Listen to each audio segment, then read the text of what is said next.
good idea or not. I'll just...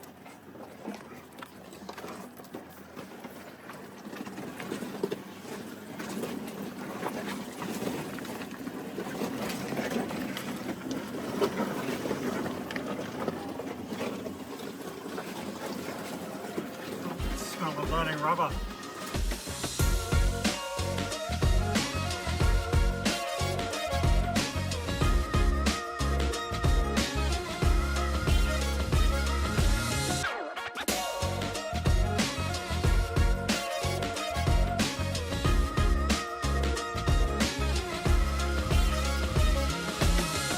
I'm near the Tognoleni lookout. There's a big camping area here.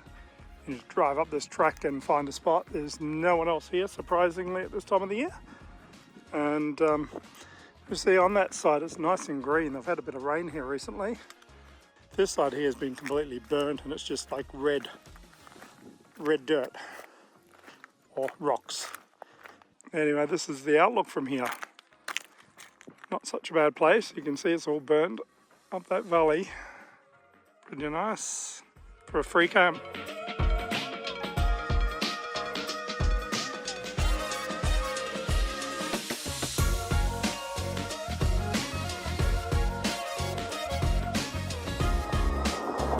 Today I've spent the night at Mount Robinson 24-hour camp.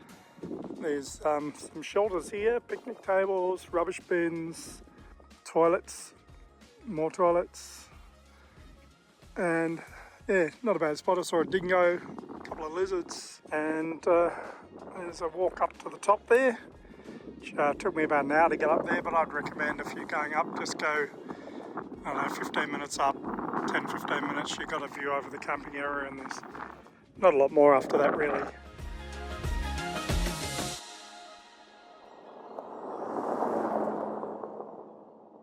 So it's a bit rocky up here, so be taking it slow. It might just about be a case of putting in low range again.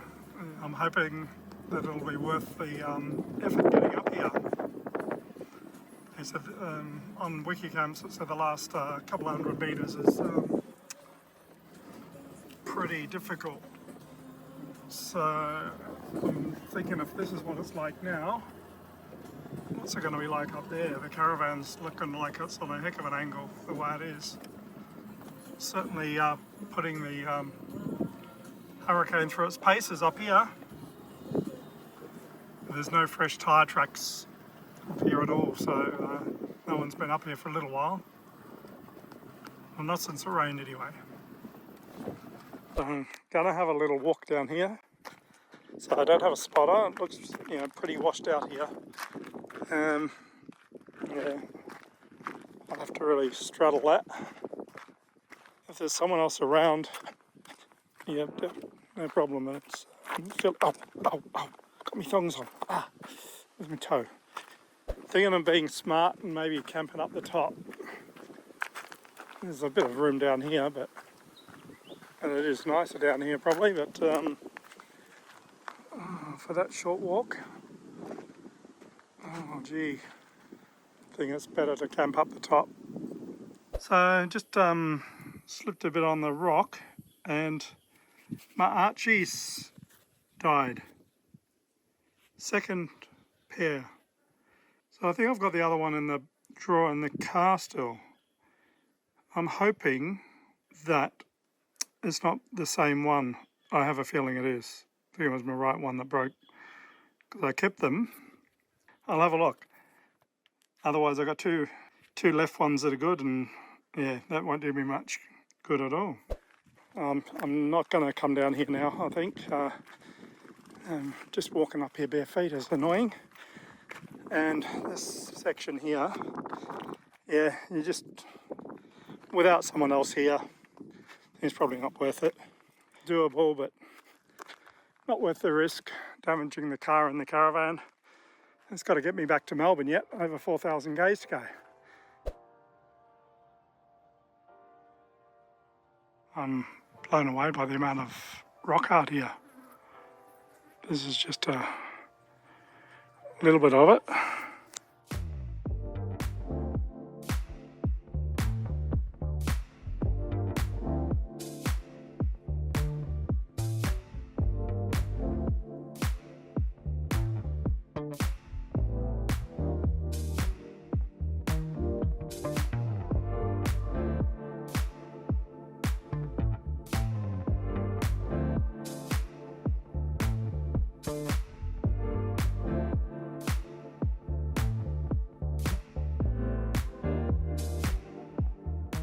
It's about the latest I've been leaving anywhere. I'm at Wonmnna Gorge, and weather's looking a bit average. Been advised that don't get stuck in here if it rains, because it can get a bit tricky getting out. So anyway, packed up, gonna go down the road a bit, and I've actually got the car in low range for a change.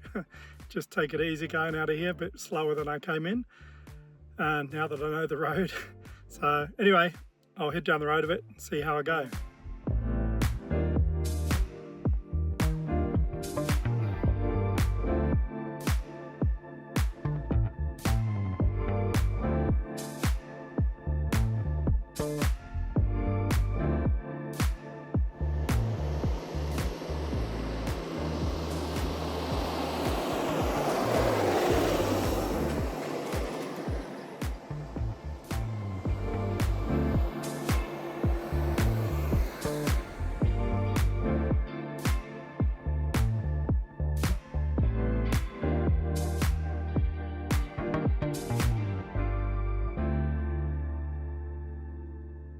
Check out the size of this mining truck.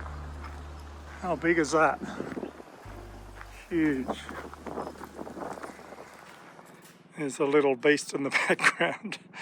Oh dear, that'll make a good photo. Just give you a quick rundown on how the auto levelling works. As you can see, the van's on a fair angle there. I've got one side up and the other down. Now you can do that if you're wanting to fill up with water and get that little bit extra in. But I've got it on manual air, just turn it to auto, and it's creaking away there. You just you'll see that auto levelling to the correct height for driving and towing on the highway. If I'm off-road a bit and want a bit more clearance, I've got my little stick here I measured that I put between the tyre and the wheel arch, just so I've got this same on both sides. Oops, I'll keep that in there. That's after measuring underneath to get the optimum ride height for the suspension. So it saves me climbing under and measuring it with a tape measure more than I need to. Did that once and it should be good. So now the van's sitting level and ready to tow on the highway. I'm taking a bit of a trip up Mount Newman today. There's a few challenging sections on the track, one in particular put in low range, and you can see the main road off in the distance there. That's the way I'm going. It does say it's a 2-hour walk from the car park, which I've gone past. See how long it takes me and see how long this little 4-wheel drive track goes for. I would not have wanted to bring the car up here. Yeah, maybe if you set up with an extra high lift and in a party, but yeah, I wouldn't have brought the car up this section anyway. So hiking boots is essential, preferably at least long socks, but there's a marker there. And there is a faint sort of track going up here, I guess. So I'll just continue straight up and look for more markers and hopefully get to the top. I'm reckoning that is Mount Newman up there. So I've still got a little way to go. Just follow that ridge up and I should be all good. There's still little rock ends to follow. Some of them are a bit harder to see than others. There's a little one there. Well, I believe I've reached the top of Mount Newman. Probably about 45 minutes from the car. Feels longer. And yeah, I'll just climb to the top of here. I've thrown my bit of quartz on there already. Bit of rock. Climb to the top of the pile. And it is a generous pile. And see the view from up here. To the east, you've got this ridge going down there, and it comes to a big bluff. And if you stand at the top of the bluff, not too close to the edge, you get some really nice views there, and yeah, definitely well worth the extra, I don't know, 10-15 minutes or whatever to walk down there and back. But definitely recommend taking that extra little expedition and have a look around. It is good for these markers because, you know, just to sort of have a bit of an idea where you're going is a good thing. Anyway, heading down the ridge now towards the four drive. I'm going into Kalgan Pool, just north of Newman. Hopefully this is the access road. I've had a bit of a look at the map and we'll study it a bit more and read the instructions. You turn right after going under the rail bridge, and then there's a car wreck just on the right here, and that's where you turn left. And from there you got about 25 kilometres. Yeah, still a fair way, so you're turning up that way there. Starting to question whether I'm going the right way or not. It does say Kalgan's Pool. I'm guessing I'm on the right track, but let's keep my fingers crossed. Just wasn't expecting something like this, that's all. Little sidetrack's it's a bit more squeezy, and yeah, that sound I don't like with branches scraping the side of the car, but better go in here and have a look. I don't know where this is actually going. Another water crossing. So this appears to be the first long creek crossing. I've walked out there a little bit. I can't see where the end is, but I don't think I need to walk the whole thing. I did see a car coming out a while ago, but I don't know if they went through here or not, but yeah, why not? Give it a go. It's part of the adventure. Well, let's go. Let's do this.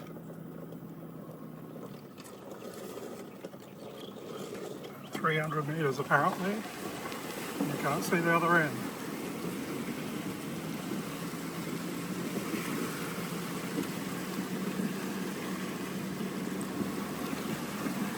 I just think, okay, where do I go? Join the reeds.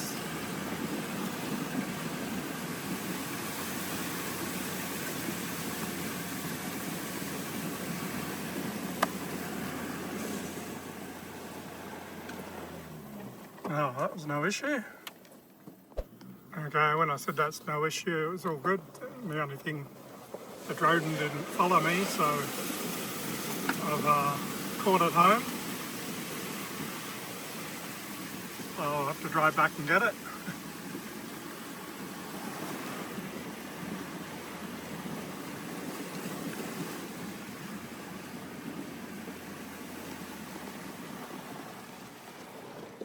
There's our drone. This is the next little crossing here. Oh, feels like you're driving up the creek.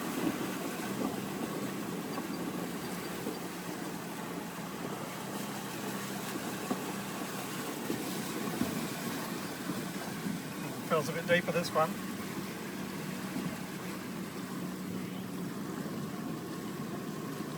No water coming in the door, so that's a good thing.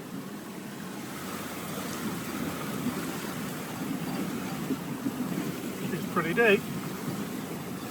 Rock and rolling, you wouldn't want to take a caravan in, that's for sure. Definitely a little bit deeper than the last ones and a bit longer.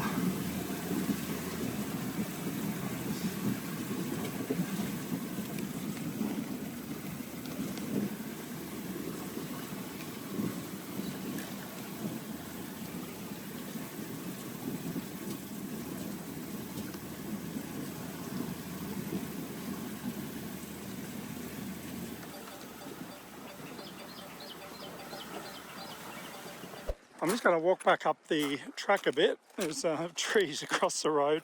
People have just been driving around them, so some branches. I'm just going to see if I can pull them off the road. Just make it easier for everyone else. They're not slowing down and driving around them. But yeah, I'll just see how I go. I'm not going to get the chainsaw out or anything, but I'm going to put the phone away and give this a go at cleaning this up. Well, that took me less than 2 minutes. Maybe we're stopping a bit longer than that, but just to move those 2 trees off the road. And yeah, much easier access for everyone. That's my little contribution today to this track. There's another bit of a green thing looking there, but it looks alive, so maybe I'll leave that one. So this is Kalgan Pool. This is what I've come adventuring for. Beautiful spot. The water's quite nice. Over that way there are some rope swings of a ladder going up, so I might adventure up there in a moment. I reckon people would camp up here in camper trailers. I wouldn't be bringing a caravan up here. Anyway, camper trailer you'd get away with, rooftop tent, no worries, that sort of thing. But anyway, I'm gonna have some lunch, explore around a bit, and then continue, I reckon, along the track to see if I can get to 3 pools and another couple of spots up there. Now, I'll remember Kalgan Pool as the place that I crashed the drone for the first time. I kind of came in a bit hot over the water and crashed it into the water out there. Lucky it wasn't too deep and I ran it and got it fairly quickly. It wasn't underwater for too long, it went straight to the bottom. It's only in about a metre or so of water. Yeah, I've just got it sitting up here in the sun, trying to get it dry as quickly as possible. And I'll put the battery on to see if that charges. Yeah, the idea is going out towards Eagle Rock Pool and Eagle Rock Falls and then back to 3 pools. That's the plan. But track is getting fairly rocky and there's a few steep sections. Yeah, just getting a bit rough. I don't know if it's a good decision or not to come out here, but here I am. Well, there are tyre tracks here, so someone else has been along here recently, so that's all a good sign, I guess. She's pretty steep. Don't think I'd want to get it caught up here in the rain. It's a bit washed out here and there. But on the dash here, I've got a few malfunction things happening, so that's not a good sign. This is actually the end of the track at Eagle Rock Falls. Yeah, so there's a waterfall up there, and it looks like the main one there, going down into a pool. Unfortunately, there's no water running at the moment. I imagine it would be quite spectacular if it was, but I guess I might not be able to get up here if it was too wet as well. So the map, that's the bucket list. And 4K's back to the pools apparently, and then another 14 back to the intersection where I was before. The track's been just pretty up and down, and some quite tight little sections. You get to a top of the hill and then really sharp corner and come over the top of another one and a sharp corner, and one of those places you probably should have a flag. And it's quite steep down here, as you can see. And then round the corner and up this one. Now, can't see anything coming. Can't see anything. Which way does the road go? Okay. Yep. Okay. You can go down there, I guess, if you want, but I think this is the official road over here. And again, very, very sharp. I'm going to say that sign there is an eagle. So I'm going to guess that the eagle pools are this way. Well, let's go. I made it to Eagle Rock Pools. That's quite nice. You can camp here. I don't think I'll be towing anything though on the tracks I've been on. Although if you come down Three Pools Road, I haven't been on it yet, but I'm guessing it's going to be a bit easier than the way I came, I would imagine. Anyway, quite a nice pool here, or two. And the next stop is Three Pools. I'll be going to on the way sort of out. I'm going to have a look in the manual for the car and just try and figure out what the codes are that's coming up, and see if I can figure out why I haven't got the air conditioning or temperature control. Anyway, maybe it's a fuse, but yeah, that's it. Not a bad camping spot. Not too many flies. I've just had a quick look at the manual, and this indicates, whoops, not the windscreen wipers working. It indicates power steering malfunction. We've got parking assist malfunction, contact your dealer. Maybe I might have to go to Toyota. Yeah, power steering seems to be working. Anyway, I'll keep going back towards Three Pools. So, like after 2:30, I've got to keep moving. Yeah, this is the end of the track to Three Pools. Would be a bit of a challenge. With a 2-inch lift, I wouldn't attempt it with my car. Maybe with a 4-inch lift. But anyway, I made it. Now I'm walking back to the car and then heading back to the main road and heading back to Newman. This is the reason I didn't drive any further.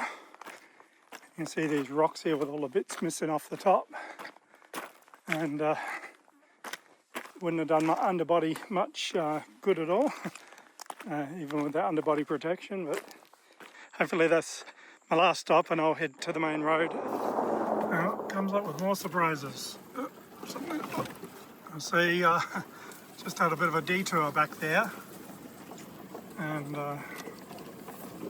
you can see something's been down here at wide load or knocked all the trees over, so I've got to go navigate around them. Oops.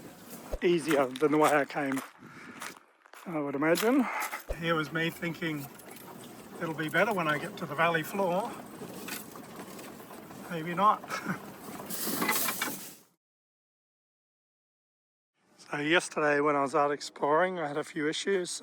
Power steering warning came on. Didn't have any air conditioning. None of my controls were working for the climate or anything like that. So I've disconnected the battery negative terminal for 30 minutes. Checked out a couple of the fuses. Can't find anything there. So I'll connect the battery back up and hopefully that'll reset the system, and keep my fingers crossed that it clears the codes. So here's the moment of truth. I'll turn the ignition on, see what happens.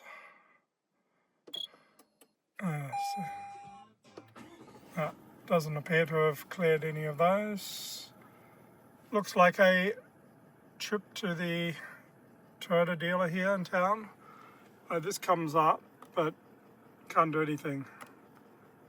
But I guess I better go to Toyota and see what they can tell me.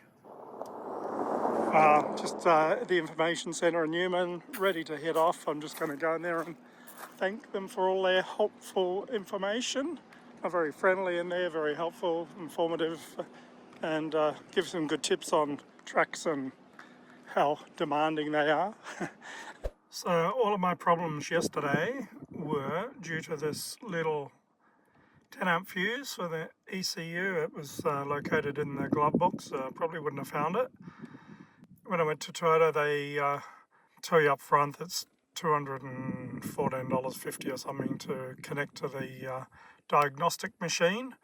The guy said there were 40 faults came up, and anyway traced it to this. Can't tell me why it blew. Probably won't blow again, but I've got a spare one just in case.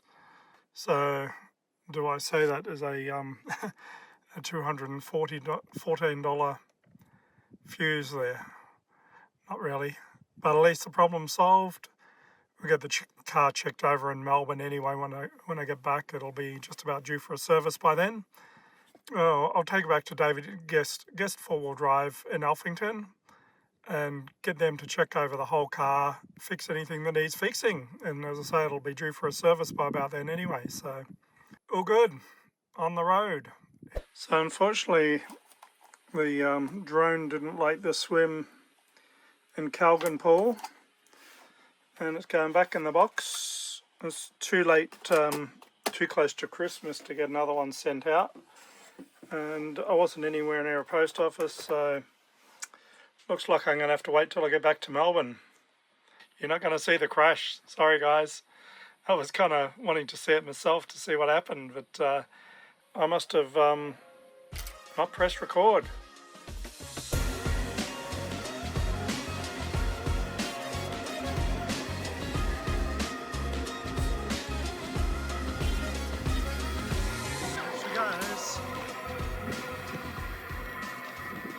One long train. That's it for me for now. Don't forget to hit that subscribe button. If you want to leave a comment and give us a like, that'd be great. And we'll see you all next week. Cheers. Thanks.